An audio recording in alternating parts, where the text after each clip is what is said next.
আসলে সরিষা ভাঙ্গাতে আমি কখনো দেখিনি, আমি এই ফার্স্ট টাইম দেখতেছি। তো দেখা যাক এই 9 কেজি সরিষা থেকে আমরা কতটুকু তেল পাই। তো হেই গাইস, আসসালামু আলাইকুম, কেমন আছেন সবাই? আশা করি সবাই ভালো আছেন। আলহামদুলিল্লাহ, আপনাদের দোয়া আমিও ভালো আছি। তো আজকে চলে আসছি আমাদের মানিকারহাট বাজারে সরিষা ভাঙ্গানোর জন্য।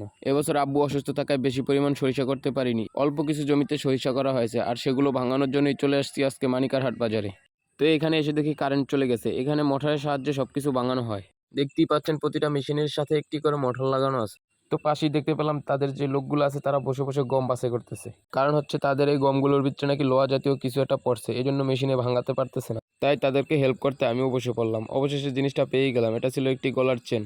কিছুক্ষণ পরে কারেন্ট চলে আসলো। তারা বললো সরিষাগুলো মেপে নেওয়ার জন্য, এই জন্য আমি সরিষাগুলো মেপে নিলাম। মাত্র 9 কেজি সরিষা। তো দেখা যাক এই 9 কেজি সরিষা থেকে আমরা কতটুকু তেল পাই। তো তাদের যে লোক আছে সে সরিষা ভাঙানো মেশিনের কাছে সরিষাগুলোকে নিয়ে আসলো। মেশিনগুলো আলাদা একটি রুমে রাখা, সেখানে দুটি মেশিন আছে। এদিকে সরিষাগুলো শুকনো থাকায় চাচা একটু পানি দিয়ে নিল সরিষার ভিতরে। মেশিনটাকে চালু দিয়ে চাচা মেশিনটাকে পরিষ্কার করে নিচ্ছে। মেশিনটাকে ভালোভাবে পরিষ্কার করে চাচা সরিষাগুলো মেশিনের ভিতরে দিয়ে দিল।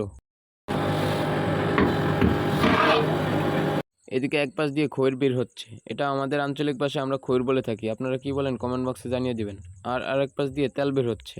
আসলে সরিষা ভাঙ্গাতে আমি কখনো দেখিনি, আমি এই ফার্স্ট টাইম দেখতেছি।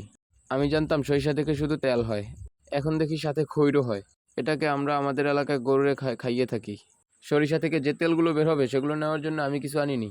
তাদের কাছ থেকে একটি বোতল চাইলাম, তারা 20 টাকা রেখে দিয়ে আমাকে একটি কন্টেনার ধরিয়ে দিল।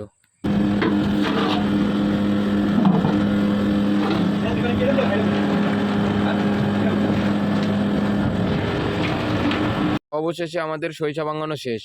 সরিষা থেকে যে খড়গুলা পেলাম সেগুলোকে একটি পলিতে ভরে নিলাম। আব্বু খড়গুলো মাপ দিতেছে, সাথে আমি তেলের কন্টেনারটা বসিয়ে দিলাম। 9 কেজি সরিষা থেকে 2 কেজি পেলাম সরিষার তেল এবং 7 কেজি পেলাম গরুরে খাওয়ানোর জন্য খড়। তো গাইস, আজকের ভিডিওটি এই পর্যন্তই। দেখা হচ্ছে পরবর্তী অন্য কোনো ভিডিওতে। আল্লাহ হাফেজ।